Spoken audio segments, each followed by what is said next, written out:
Chrono Trigger is a game that I played early on in my life that I never stopped thinking about. When I'm not actively playing through the game again, I'm listening to the music while I go for walks, while cooking and writing. I watch videos about the game, always curious about others' takes and interpretations of it. Chrono Trigger into my adulthood remains a constant inspiration, but I didn't always have such a good relationship with this game. In fact, the first few years of owning this game, I was terrified of it. I'm sure if you're watching this video, you have already played this game. But if you haven't, you should. It's really easy to get a hold of and not very long, even compared to other JRPGs. Please play the game. But now I'm going to be talking about major spoilers regarding the story of this almost 30-year-old game. So when I was a kid, I would watch my older brother play games. And the first time we played through Chrono Trigger, we got to the point where you reach the ruined future.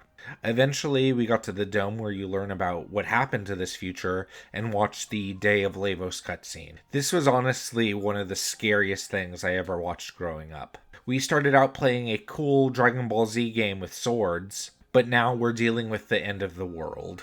Honestly, the first time wasn't so bad because this first cutscene is relatively short, so it wasn't too difficult to sit through. But if you're familiar with Chrono Trigger, we eventually made some progress and reached the end of time, went ooh bucket, and then got slaughtered by Lavos.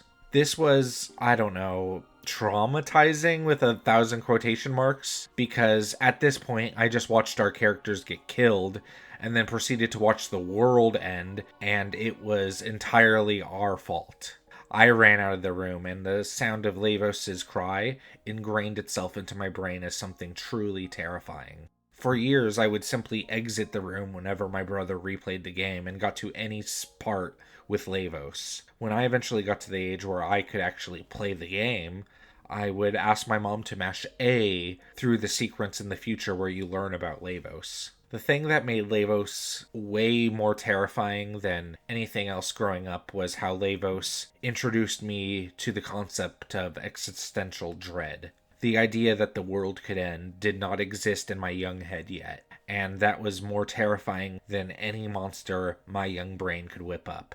I legit had nightmares of Lavos or the world being destroyed for years.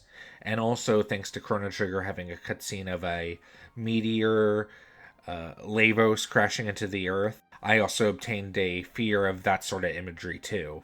The thought of the world ending haunted me in my childhood, but the experience of feeling and obtaining this dread became a fundamental core memory for me. And even though it was scary, I do think back fondly on those memories of playing Chrono Trigger for the first time with my brother. And yeah, I eventually stopped being scared of Lavos. I think the act of actually beating him for the first time as a kid made me way less afraid. I mean, who would have thunk it?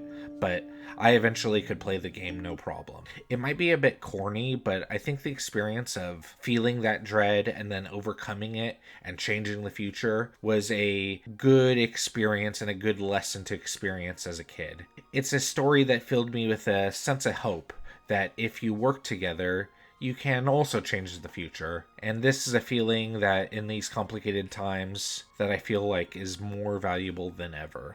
I don't know, it's kind of the reason I think it would be cool to share this game with someone that was my age when I first experienced it, even if it's a bit scary at times.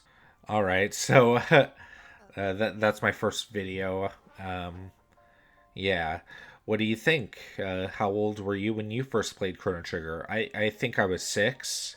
Was anyone else scared of Lavos, or was that just me? Thanks for listening, and I hope you have a good rest of your day. Bye.